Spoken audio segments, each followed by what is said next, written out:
హే రామా, బైబిల్లో ఎజ్జికీలు ఒజ్జకాలు 23:20లో ఏం చెప్తున్నారంటే, ఒక ఆమె ఉందట. ఆమె ఆమె ప్రియులు లవర్స్ గురించి ఆలోచిస్తోందంట.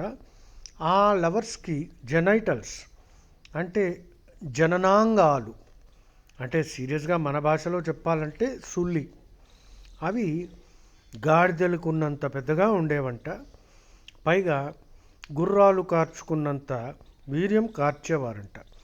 అది ఈమె పాపం తలుచుకుని బాధపడుతుందంట. అంటే ఇప్పుడు ఇది దొరకట్లేదో ఏదో, కానీ ఇది బైబిల్లో చాలా పవిత్రమైన గ్రంథంలో ఉంది. ఇది పిల్లలకి ఎలా టీచ్ చేయాలో నాకు అర్థం కావట్లే. అయినా గాడిద మొడ్డలు, గుర్రాలు వీర్యాలు, ఇదంతా ఎందుకండి అసలు? చదవండి.